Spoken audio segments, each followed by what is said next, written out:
Welcome to the spa. Thank you for having me. Thank you for having Have me. you ever had your nails done before? No, actually, first hand job I'm gonna have. All right.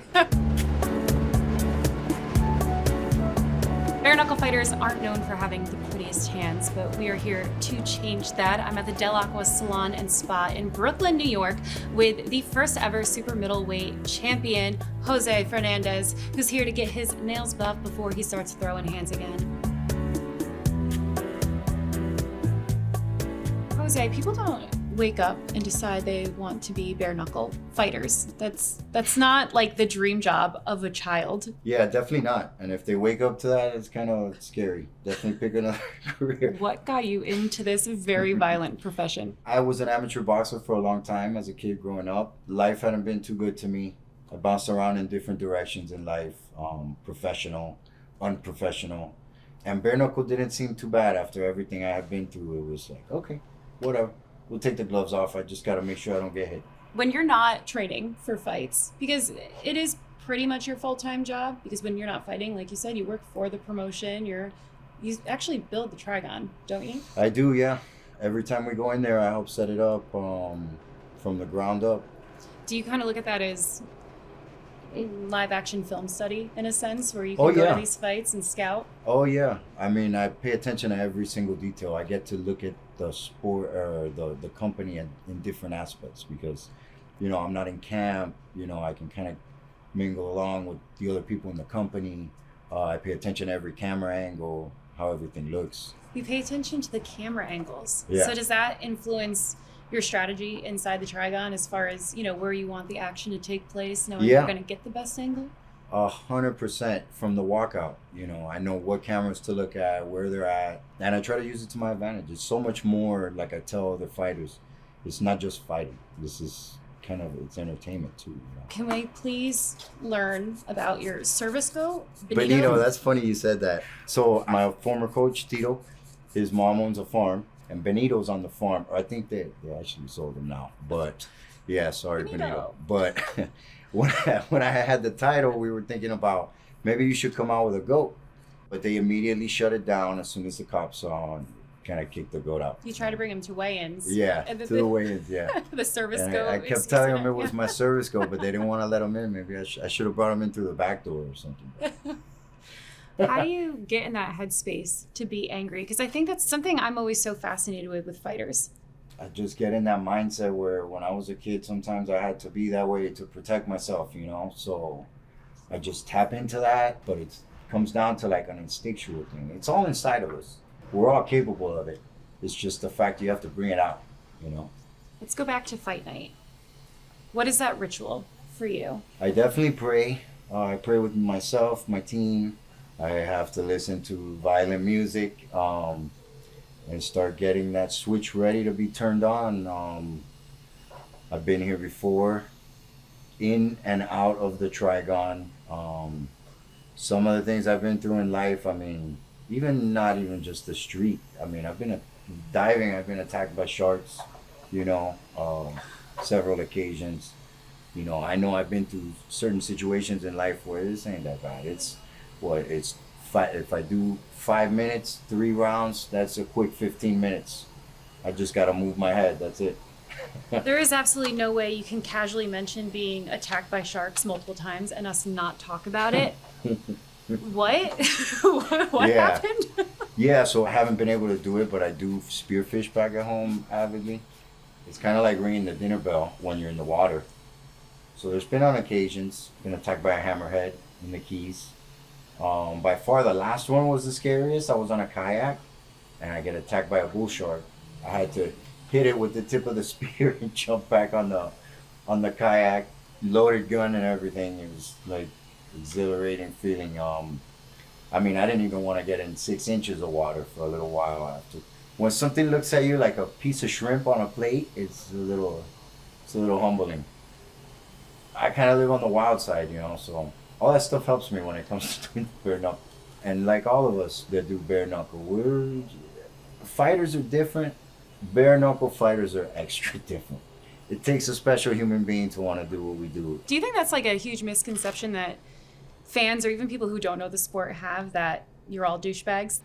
I'm sure you know because you've been around us now for some time. Some of us can be arrogant. Sometimes we carry off or come off as a little aggressive or arrogant, but it's not, obviously you don't want to mess with us. But yeah, we're all, I guess it's just a stigma that they give us as fighters. You know, most of the time when I meet somebody, if I don't tell them, they won't even, unless they look at my hands and they're like, wait a minute, you know, they don't even notice. You know, they're like, oh, you're so nice. I didn't think fighters are like that. Unfortunately, you had to walk away from the sport for almost, 2 years after a brutal injury? Yep. What was that like? It was rough because I kind of got everything I wanted in my hands. I had won the title. It was the first one. They reconstructed my left shoulder. I'm also allergic to anesthesia. I found out the hard way. So there's no really alternative to that. So I end up in the ER, on top of the fact that the rehab is 6 months and it's quite difficult. They put you in a shoulder stabilizer, can't sleep in a normal bed for the first few months. And then I also tore the second side coming back. I had FOMO, you know, and only other fighters know what it's like to step in there and do what we do. And I can probably vouch for everybody. We love it. So it was a difficult period. When you were able to finally get back, it was BKB 41 in Jacksonville, I believe, when you made your return. Yeah. Long anticipated return. So coming back from 2 shoulder surgeries, what was the biggest surprise to you as far as whether it be your recovery, your endurance, going into that fight and then coming out of it with everything you had been through? I mean, they don't mention it on camera, but actually on that fight a month before, so I own a motorcycle. I got into an accident. Just my luck, right? Getting ready to come back, and I crashed the bike. I went flying off it. I had, all this was road rash. I was like very scabbed up. Nothing happened to me. I didn't hit anything. I just kind of went rolling. Somebody had cut me off. But it was another obstacle in the way, and of course I wasn't going to say no. I told Mel, if you call the fight off, I'm fighting. I have to fight, you know. That was the biggest adversity that I had to face for that camp. It was no sparring, the scab, like healing in that area was a pain, but it was a very unique experience, very unique. I think one of the most memorable things about that performance, aside from your comeback, of course, was just how emotional you were afterwards. Not to call you out, but you broke down in tears backstage. Yeah. And it was just this really nice, raw, vulnerable moment I don't think a lot of people expect from fighters. So what was going through your mind in that moment, knowing that you went through so much adversity and you were able to come back and get the win? It's an emotional moment after a fight like that, especially everything I went through. It was just like a sigh of relief. You know, I went from being a main event. I was a prelim that night. You know, I was like, all right, go ahead, kick to the curb, prove your way back, which is fine. That's what a real fighter does, but that's where the emotion comes in. It was a big sigh of relief that I made it through everything. And then another thing that I should really mention, because without her, I wouldn't have healthy shoulders right now. My grandmother actually took out a loan for me to have my surgeries because I didn't have insurance. So I'm actually currently paying her back for all of it. Even though she doesn't support it and won't watch it. But she helped me out big time. That's amazing. Does she try to talk you out of the sport, especially after all the that? All the time, especially after a fight like the last one where my head wasn't even a regular shape. She was, you know, but I try to tell her, this is what I do. This is just a bad day in the office. Some people, you know, they have a different kind of bad day than me, normal ones, but mine is, I get a little beat up sometimes. Do you know what your grandmother tells her friends or other people that her grandson does for a living? Yeah, that I'm a boxer. Que es un boxeador sin guantes, she tells them. It's a fighter without gloves. And then she shows them. She has all the posters up in the house, and she points at it right away. Yeah. Mi nieto, she says. That's a grandson. My grandson. So even though she doesn't want you to do it, she's still very supportive of you. Yeah. She supports me, like behind my back. You know. How does getting a manicure compare to conditioning your knuckles? I rather punch things than do this. That little file feeling under the nails, I don't like it. It feels weird. As soon as she did it, I was like, yeah, this is why I don't do manicures. And that's weird coming from a guy who gets punched for a living, but yeah, I'll stick to getting punched. I will stick to getting my nails done.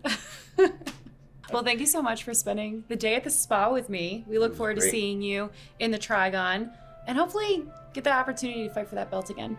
Yes, thank you for having me. Definitely gonna try this again. We will see you back at the salon and in the Trigon. Yeah. Thanks, Jose.